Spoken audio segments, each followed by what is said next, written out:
श्री स्वामी समर्थ. स्वामी महाराज तुमच्या सर्व चांगल्या इच्छा पूर्ण करो ही स्वामींच्या चरणी प्रार्थना करते आणि आजच्या या नवीन व्हिडिओला सुरुवात करते. आज आहे वार मंगळवार आणि आज आलेली आहे वैकुंठ चतुर्दशी. वैकुंठ चतुर्दशी हा वर्षातून एकदाच हा दिवस येतो ज्या दिवशी भगवान शिव आणि भगवान विष्णू यांची हरिहर भेट होत असते. आणि ज्या वेळेस भगवान विष्णू हे चातुर्मासामध्ये योग निद्रेमध्ये 4 महिने गेलेले असतात, तर 4 महिने या संपूर्ण सृष्टीचा कारभार त्यांनी भगवान शिवाकडे समर्पित केलेला असतो. आणि भगवान शिवाच्या प्रति कृतज्ञता व्यक्त करण्यासाठी भगवान विष्णू हे या दिवशी भगवान शिवाची पूजा करतात. आणि या दिवशी रात्री 12 वाजता हरिहर मिलन होते आणि यानंतर संपूर्ण पृथ्वीचा कारभार हा भगवान विष्णूकडे भगवान शिव जे आहे तर ते सुपूर्द करत असतात.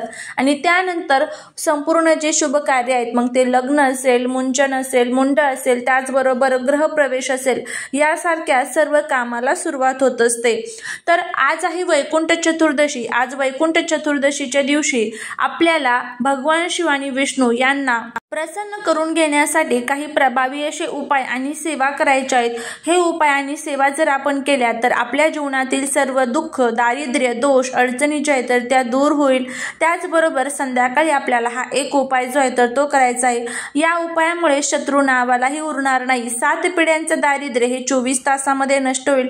गरिबी संपेल. आपल्या मनातील ज्या काही कठीणातील कठीण इच्छा आहेत तर त्या पूर्ण होतील. घरामध्ये अखंड लक्ष्मी नांदेल. असा हा प्रभावी उपाय आज आपल्याला करायचा आहे. आता हा उपाय कसा करायचा, कोणत्या वेळेमध्ये करायचा, याबद्दलची संपूर्ण माहिती आज या व्हिडिओमध्ये मी तुमच्यासोबत शेअर करणार आहे.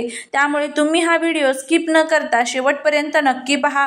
तुम्ही जर चॅनलवरती नवीन असाल तर सबस्क्राईब करा आणि अशीच माहितीपूर्ण नवनवीन व्हिडिओ पाहण्यासाठी बेल आयकॉनलाही प्रेस करा. म्हणजे जेव्हा कधी मी नवीन व्हिडिओ अपलोड करेल त्याचं नोटिफिकेशन सर्वात अगोदर तुम्हाला भेटेल आणि तुम्ही एक पण व्हिडिओ मिस करणार नाही. त्याचबरोबर कमेंटमध्ये हरिहर नमो नमः लिहायला अजिबात विसरू नका, जेणेकरून भगवान विष्णू आणि भगवान शिवाची आपल्यावरती भरभरून अशी कृपा होईल.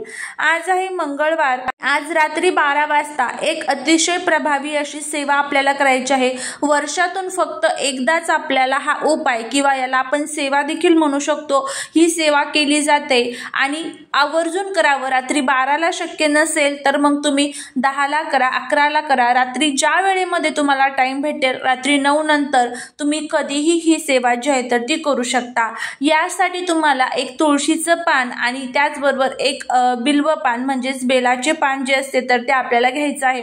त्यानंतर आपल्याला पहिल्यांदी आपल्या हातामध्ये देवघरामध्ये एक छान दिवा लावून घ्यायचा आहे. दिवा देवघरामध्ये ठेवायचा. दिव्याला हळदी कुंकू अक्षता अर्पण करायचे आहे. भगवान शिवाला भस्म अर्पण करायचं आहे जे आपल्याकडे शिवलिंग असते. त्यानंतर भगवान विष्णूंना अष्टगंध किंवा हळद कुंकू अर्पण करायचे आहे. आणि त्यानंतर एखादं फूल, धूप, दीप, अगरबत्तीने ओवाळून घेतल्यानंतर आपल्याला ही सेवा करायची आहे. पहिल्यांदा बिल्व पान हातामध्ये घ्यायचं आहे आणि भगवान शंकरांची जी अष्टोत्तर नामावली आहे, म्हणजे ज्यामध्ये भगवान शंकरांची 108 नावं आपल्याला सांगण्यात आलेली आहे, तर त्या 108 नावांचं पठण करायचं. आणि त्यानंतर हे बिल्व पान जे आहे तर ते भगवान विष्णूंना अर्पण करायचं आहे. भगवान शिवाची 108 नावं घेऊन हे बिल्व पान भगवान विष्णूंना अर्पण करायचं. त्यानंतर आपल्याला तुळशीचं पान आपल्या हातामध्ये घ्यायचं आहे आणि या पानावरती आपल्याला भगवान विष्णूंची 108 नावं जी आहेत तर ती पठण करायची आहे. आणि त्यानंतर हे तुळशीचं पान भगवान शंकरांना अर्पण करायचं आहे. अशा पद्धतीने आपल्याला हरिहर भेट जी आहे तर ती आज आपल्याला आपल्या घरामध्ये करायची आहे. अतिशय प्रभावी असा हा उपाय जो आहे तर तो आज संध्याकाळी आपल्याला करायचा आहे. हा उपाय जर तुम्ही केला तर नक्कीच तुम्हाला याचा फायदा जो आहे तर तो बघायला मिळेल. त्यानंतर हे पान जे आहे तर ते नंतर तुम्ही एखाद्या लाल कपड्यामध्ये दोन्ही पाने एकत्र करून आपल्या तिजोरीमध्ये वगैरे ठेवू शकता, जेणेकरून वर्षभर आपल्या घरामध्ये पैशांच्या कमी जी आहे तर ती भासणार नाही. खूप प्रभावी सेवा आहे ही. सेवा आपल्याला आज संध्याकाळी अजिबात चुकवायची नाही, हे लक्षात ठेवा. आणि त्यानंतर हा उपाय जो आहे तर तो देखील करायचा आहे. बघा, आपण खूप कष्ट करतो, मेहनत करतो, पण तरी त्या कष्टाचं, मेहनतीचं फळ आपल्याला मिळत नाही. घरामध्ये आलेला पैसा पैसा हा घरामध्ये टिकत नाही, सतत तो अडचणी, अडथळे, आजारपण यामध्ये संपूर्ण आपला पैसा जो आहे तर तो खर्च होऊन जात असतो आणि अनेक प्रकारच्या समस्या ह्या आपल्या जीवनामध्ये येत असतात. त्याचबरोबर देवी लक्ष्मी आपल्यावरती प्रसन्न नसते, त्यामुळे देवी लक्ष्मीला प्रसन्न करण्यासाठी हा उपाय आवर्जून करा. कारण ज्या घरामध्ये भगवान विष्णूंची सेवा होते ते घर किंवा ती जागा सोडून देवी लक्ष्मी या कधीच जात नसतात, हे नेहमी लक्षात ठेवा. त्यामुळे हा उपाय किंवा ही सेवा जी आहे तर ती आज तुम्हाला आवर्जून करायची आहे.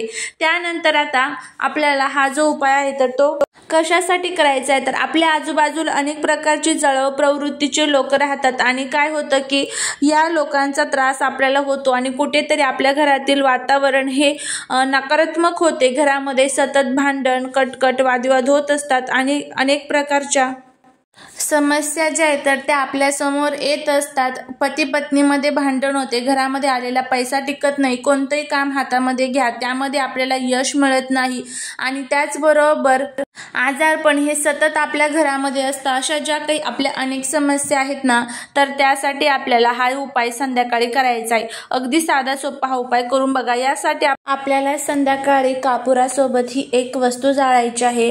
आता कापूर जो असतो तर तो आपल्या घरामध्ये ज्यावेळेस आपण जाळतो त्यावेळेस आपल्याला अश्वमेध यज्ञ केल्याचं पुण्य मिळत असतं, पण रोज घरामध्ये कापूर जाळणं इतकं शक्य होत नाही. त्यामुळे ज्यावेळेस या पवित्र तिथी असतात, या पवित्र तिथींवरती हे उपाय आपण नक्कीच करून बघायला पाहिजे. त्याचा नक्कीच आपल्याला फायदा हा होत असतो.